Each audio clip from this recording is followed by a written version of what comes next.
Good morning, Ronnie. So what I'm going to have you do for the next week or so, what I want you to practice is a motion called the deadlift, okay?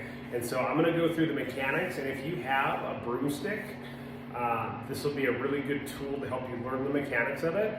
And so there's really two different things that I want you to do to learn the movement. I'm going to have you practicing this consistently for about a week before we introduce any weights, okay? And it's really, it's the motion that is designed to safely pick something up off the floor, okay? And so with the broomstick, what I want you to do is I want you to bring it back behind your head, and I want you to put it so that it's like right in your butt crack, basically. And then you're gonna hold it against the back of your head with one arm, and you're gonna hold it kind of in the small of your back with the other arm right here, okay? And then from there, what I want you to do is I want you to slight bend in your knees, so just, you don't want your knees locked, you want a slight bend in your knees, and I want you to push your butt back, and I want you to bend at the hip. But the thing is that as you bend, it shouldn't lose contact with your hip, your mid-back, and your head. So you want to make sure that it's maintaining contact the whole time, and you're keeping what's called a neutral spine.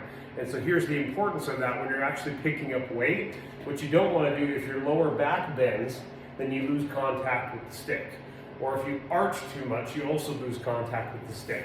And so you want to keep that, like I said, that neutral spine. So you're right here, again, and you're going to push your butt back. And as you do, the knees bend also a little bit more. And the second drill, I'll show you how I want your knees to bend. But think about pushing your butt back. See how my butt goes back as I bend forward? And so that's the motion that I want you to practice with the stick and start working on your range of motion. Okay, that's the important part, is work on that range of motion. Maybe you're only here before you start losing contact with the stick. I want you to be able to maintain contact with the stick until you can get pretty low. Okay, and then the other part that I want you to practice is find a wall, and I want you to do the same motion but without the stick, and I want you to push your butt back as far as you can and get about maybe 8 inches from the wall. You're going to push your butt back, so put your hands on your thighs. I want you to slide your hands down your thighs until your butt touches the wall, and then from there bend more at the knee. And I want you to come up until hands past the knees, push the hips back in.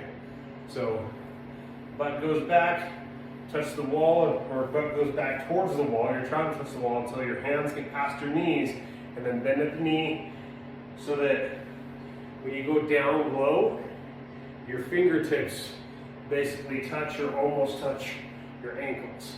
Okay, see how my back is still flat though? And you're gonna come back up, and then hips come in once the hand passes the knees. So what I want you to do, just for the next week, every day, a couple times a day, I know you mentioned that you work from home, is to practice maybe 5 reps with the stick, and then 5 reps trying to go back against the wall and down, right there, okay? Back against the wall and down. So let me know if that helps. Let me know if you have any questions. Talk to you soon.